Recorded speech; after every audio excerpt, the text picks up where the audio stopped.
Hello everyone, thank you so much for tuning in to this episode of Now We're Really Talking. In this episode, I sit down with my friend Tanya Roy. Tanya is a mental health campaigner and we discuss her experience with mental health challenges. We talk about what has helped and what hasn't helped and how she has got where she is today. Content note before we begin. This episode discusses sensitive topics around mental health. If it feels like too much, please take a break or skip this episode.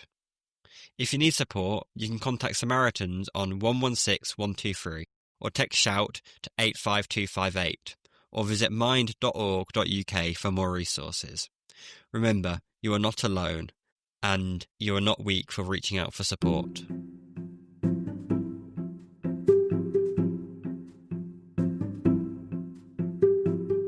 Hello everyone and welcome back to another episode of Now We're Really Talking, the podcast where we dive really deep into mental health journeys.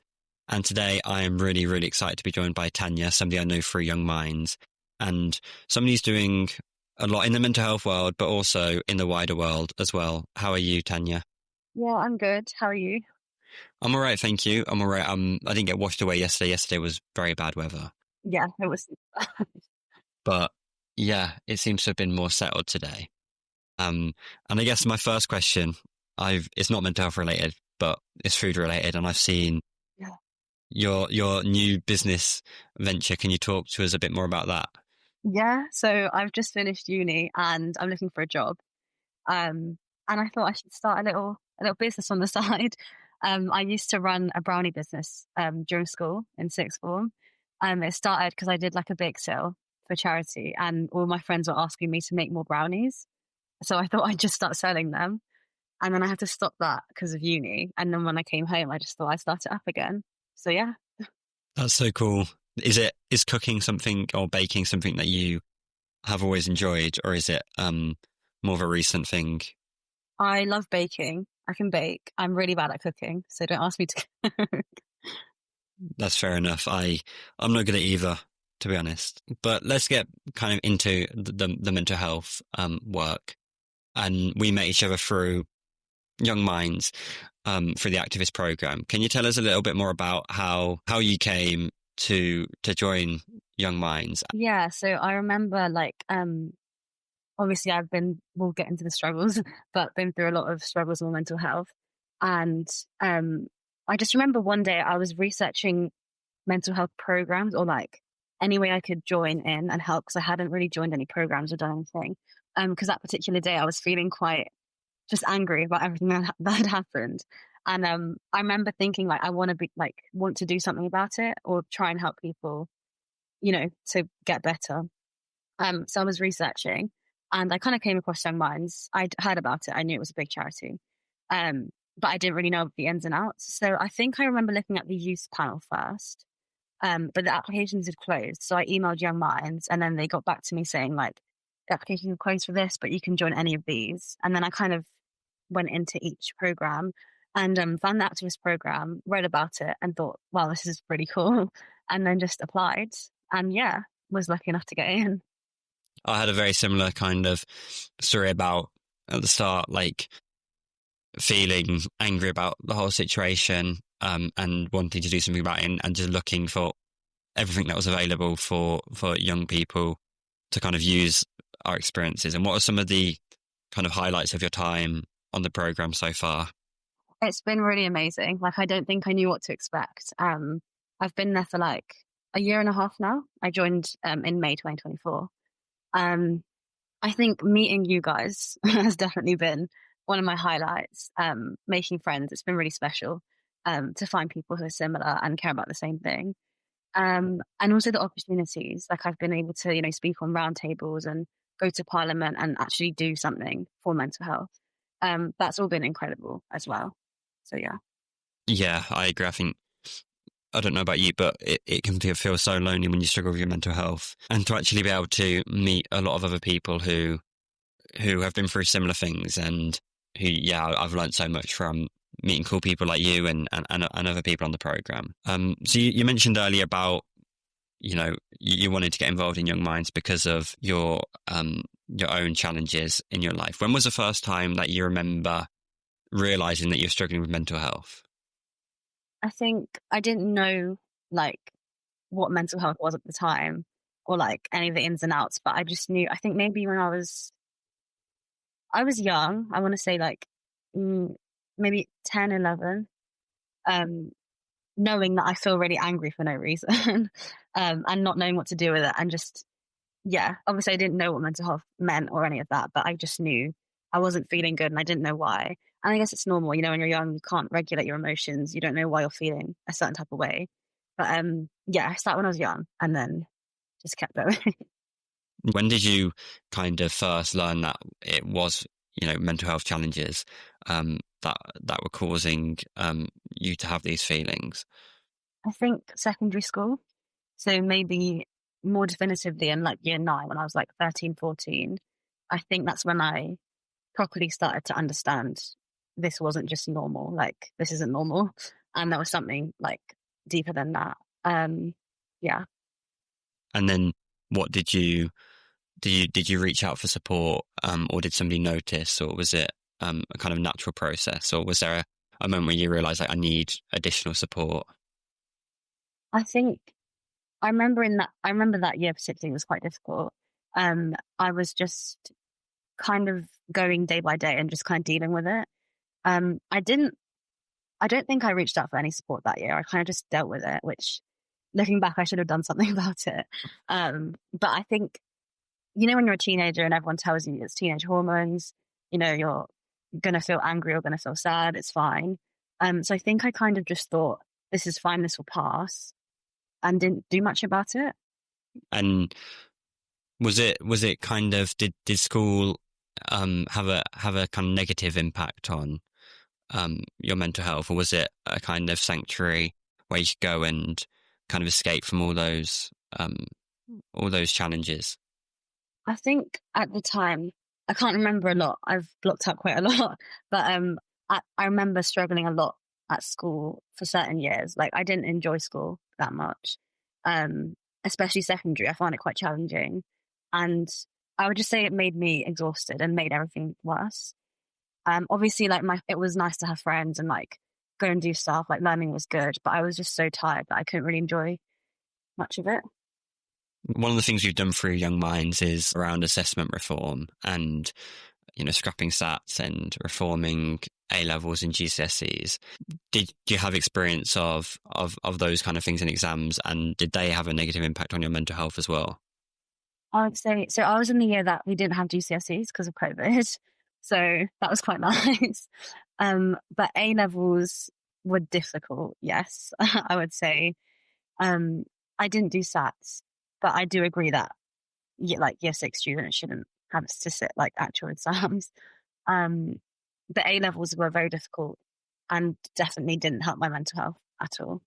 I've done a lot like for the Missing the Mark campaign, and I was talking about how because of the pressure from A levels, like a lot of us couldn't really explore other things or enjoy, you know, like creative things or stuff you actually want to do, because our energy's focused on the exams.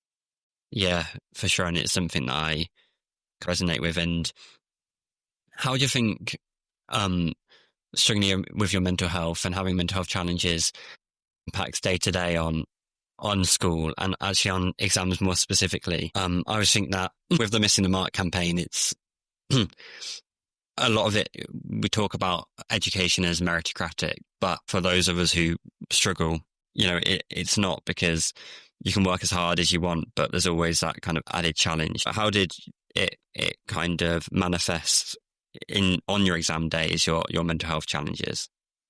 I think so, mainly for A levels, I did well, but I didn't do as well as I know I could have. Like mainly because of the mental health challenges. I think it blocked out my enjoyment because I like learning, but I didn't like learning then. I think I remember like, obviously I did care about my results, but I just remember going to the exams and thinking, I don't really care about this. I was just sitting them for the sake of it.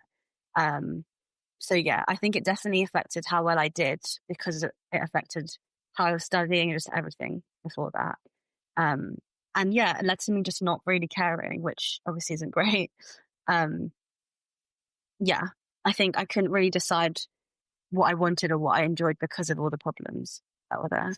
It's really sad that if you enjoy learning, that it takes that away, and I think that it's a big issue, and it says a lot more about the education system that it is taking that joy of learning away.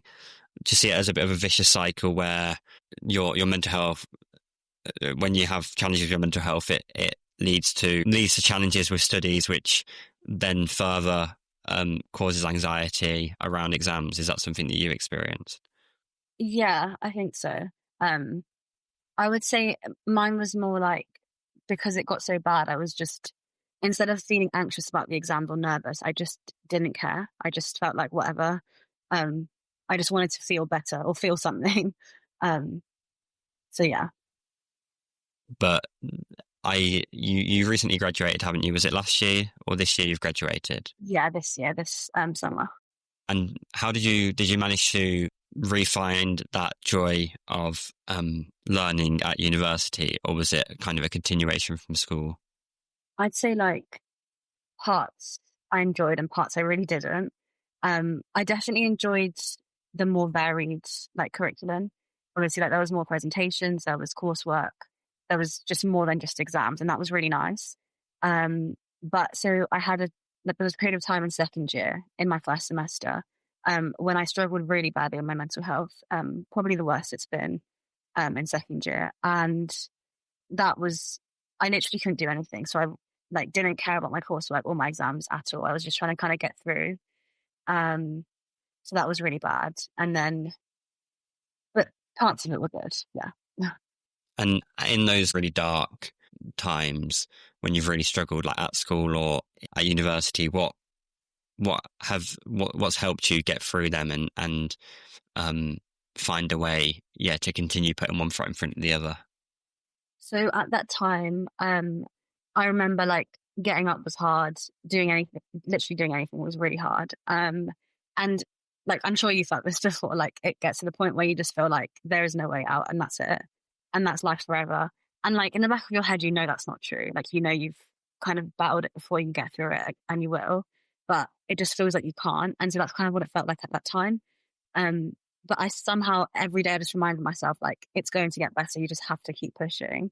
And I remember I would struggle to get up, but I would just get up and then I'd go to the gym literally every day. And I didn't feel anything. I didn't feel better after it. I didn't feel anything, but I just remember thinking like, just do this and it will like help you in the future in some way. And I think it definitely did, like looking back, kind of putting that discipline in myself was really like special to me because it kind of showed me that I can do that, if that makes sense. And I know sometimes it's just impossible to do anything at all. I know that, but I was proud of myself for being able to do something like every day. And also believing in myself, like cheesy, but every day I did like believe in myself and I was like, I can do this. It will get better. Yeah. And I have really amazing friends. So I was very lucky to be able to vent to them basically. And just like, even when they were just next to me, it felt a bit better. Yeah, I think that's really nice. And it was actually going to be the next question. How do you find it opening up to friends and family? For me, especially when I join Young Minds and you start to attend events and you share it, it's kind of obvious that you're there for a reason.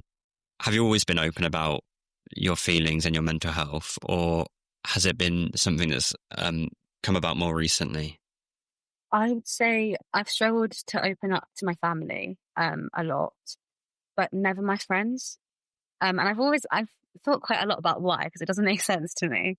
I find it really easy to speak to my friends and I tell them everything and it really helps. Like my favorite way of getting over things is talking about it. So I'm glad my friends have been there.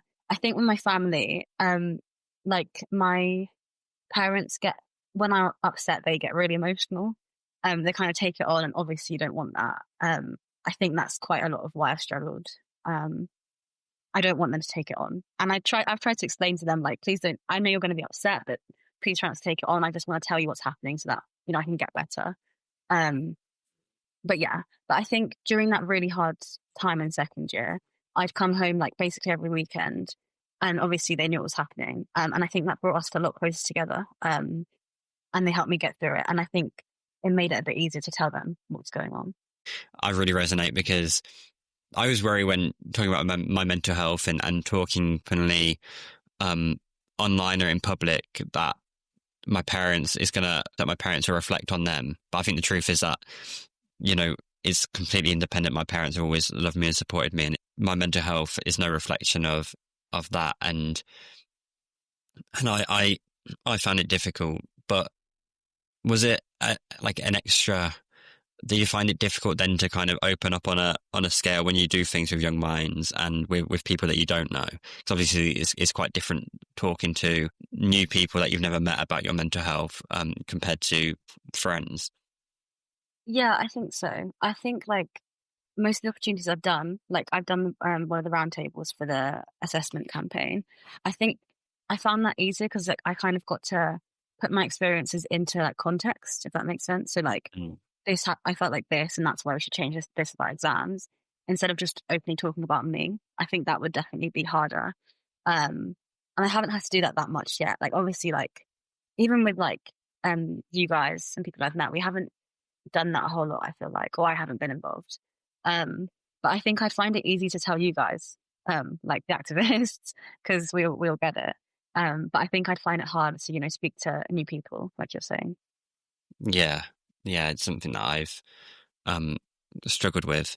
And once I overcame it, it was a lot easier. But I remember writing the first Instagram caption, and it feels weird now because it was only a few years ago, writing the first Instagram caption about talking about having OCD. It was such a massive step because I'd never talked about it openly, but now it's come so naturally. Which I'm pleased about. When you were struggling, what is something that other people did, and maybe not your friends, but that people in general did that really didn't help? And on the flip side, what is something that people did that they might not have realised that it was really helpful, but it was? I think it's difficult because, like you're saying, open up about your OCD, which is amazing, by the way. And I think that's super important because obviously, like I don't have experience with OCD, and before I joined Young Minds, I didn't know a whole lot about it. And I think it's important that we share all of our experiences to understand. And that kind of brings me to my first like point is that I think it's so hard to understand when you haven't been through something like similar. So I'd get frustrated when people wouldn't really understand like how deep it was, but I also understood that how could they? Do you know what I mean? If they hadn't been through it. But I think what did help was people who tried to understand and like just did little things. Like my friends would check up on me. They would like make me go outside. They would just like be there.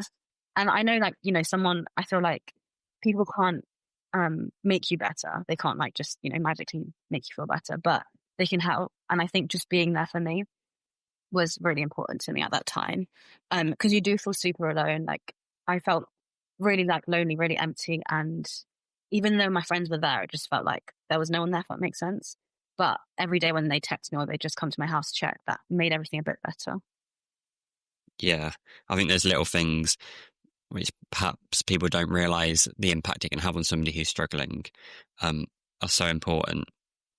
And how are you doing now? You recently graduated, and we've talked about school and when you struggled in university. How is your mental health at the moment? It's really, really good at the moment. And I'm really pleased about that. Like most days I wake up and I just think I'm so grateful that I feel like this today. And I was also thinking the other day, it's strange because like, even though I know, I've had those horrible moments, I almost forget how bad they were. Like I can't quite remember that feeling anymore.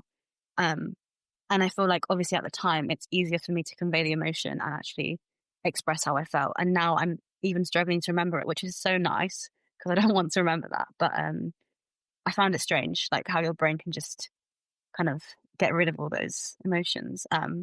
But I guess it's really nice because if I could tell myself, like me from 2 years ago, how I'd be feeling today, I don't think I'd believe myself. But yeah, really good. Oh, it's good to hear. And coming back to how we started, I guess, about young minds, you said that you were angry about the situation, why do you think it's important for you to use your experience now to volunteer with mental health charities? What is it that you can get out of it and that you hope to achieve through it? I think I just hope that like even one person, if they hear my experience and like can resonate with it and it can make them feel less alone, then I'll do my job. That's it. Because so my mental health actually kind of stemmed from, so I've got polycystic ovary syndrome, PCOS, and that led to like everything. So that was all my like depression and like everything. And I didn't know what was going on, and it made me angry, and like I was exhausted every day, struggled to do anything, and like I didn't have someone else who I knew was going to do the same thing, if that makes sense. Or I didn't have someone who was openly speaking about it, so I couldn't kind of understand it more. So I guess my aim is that if anyone is going through what I went through, they know that like someone else has been there and they've gotten better. If that makes sense.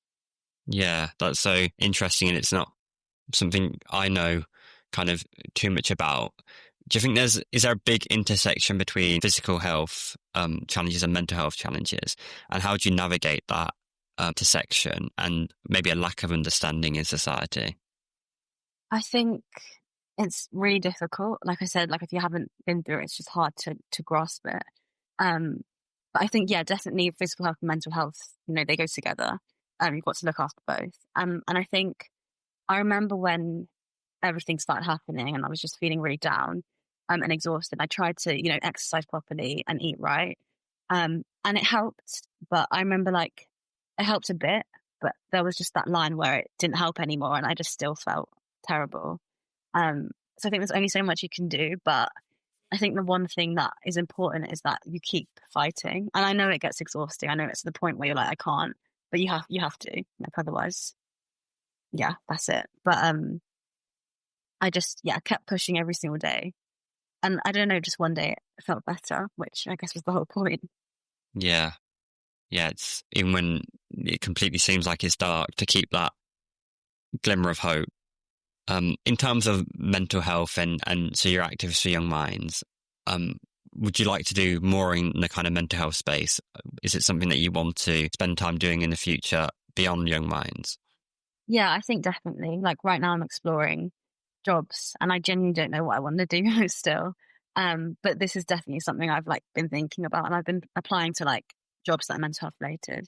And like I said, I like talking about it. So I think the activist program was definitely the one to join. And I want to learn how to talk about it and be useful to people, if that makes sense. So yeah, it's definitely something I'd look to do in the future.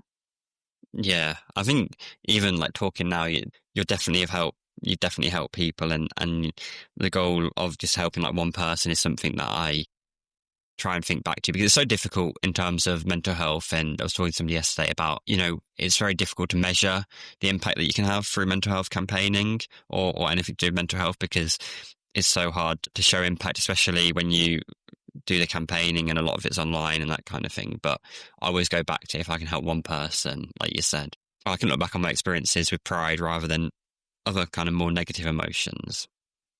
And so you've just graduated. What did you do your degree in? I did biomedical science with entrepreneurship. Wow.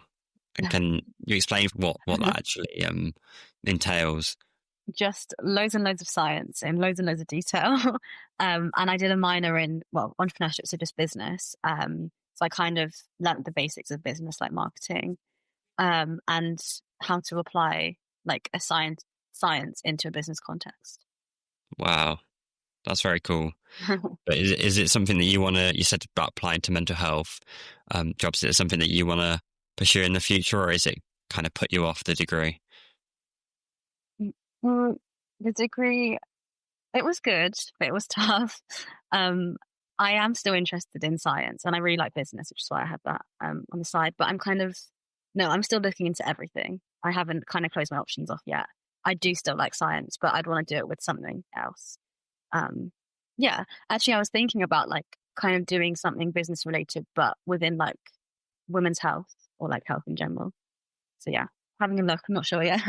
Amazing. Yeah, there's so many options open though, and it's incredible what you're doing. You've got that kind of scientific experience at uni, but also being so open about your experiences. I think anywhere that you work will be lucky to have you. Thank you. And a few final questions, I guess. When you're really struggling, do you have a go-to film, music, song, food?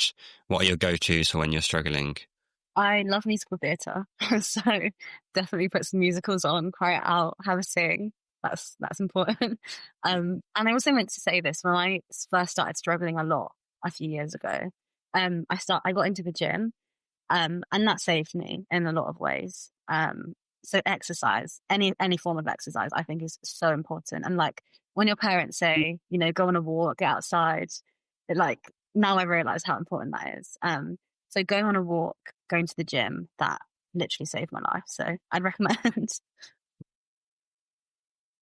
What is it you think about the gym that really helped you in your mental health? Was it the endorphins from doing the exercise, or was it something about going and being productive?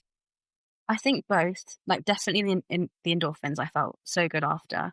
But also again that like sense of discipline and that I'm doing this for myself and making myself better in a way, if that makes sense. And I remember there was a point where I felt like I wasn't doing anything except the gym and revising for my A levels. But then I took a step back and I was like, no, I'm proud of myself because I'm able to do both of these things, which was quite a lot for me at the time, if that makes sense. And now that I feel better, I still do the gym, but just like incorporate it into my routine. And it's just become part of life now. But yeah, I think the endorphins and that sense of like, I'm doing this for myself. Yeah, I think that's so powerful, and it's something that I get told a lot, and it's something that I don't often do, and I need to get into, or I want to get into a better routine because I know how good the gym makes me, or how good it makes me feel, and understand that. But actually going and getting it into the routine is difficult. And you said that you're a fan of musical theatre. What are your favourite, maybe top 3 musicals? That's really difficult. Have to say Hamilton, classic. Okay. Maybe Wicked. Mm-hmm. And Dear Evan Hansen. I really like that. I love the songs in that one. Yeah, Dear Evan Hansen, I think is it's incredible. I went to see it on tour twice, and I think the way, kind of linked to this, the way it presents different mental health challenges is really powerful. But yeah, the other two are equally good. Finally, a question that I like to ask everyone, and you alluded to it earlier, but if you could go back and give the Tanya of whenever you were at your lowest point, and you could give her some advice or say something to her, what would you say? I would say it's going to get better one day, and to keep pushing and believing myself, and to start exercising and get into a routine, no matter how hard it is. I think that's the main advice. Yeah, I think that's really good advice, and also advice that I think I could probably take now and should take. Do you want to shout out any social media or your business or anything? Shout my business out. It's MK Brownie Co on Instagram. Go follow it. They're really good brownies. Cool. I think I'll have to get some. What kind of brownies are they? Triple chocolate, classic. Oh, wow. Yeah, I'll have to, I think. So, yeah, that's a very cool way to end, because I'm really hungry and I think I might need to go and eat. Probably not as nice as your brownies, but something else. But yeah, thank you very much, Tanya, for coming on and being so open. I really, really appreciate it. And I think what you're doing now is incredible, and what you'll continue to do will definitely help people and has definitely helped people. And thank you very much, everybody, for listening. I appreciate your support, and I'll catch you in the next one. Thank you so much for having me. Thank you.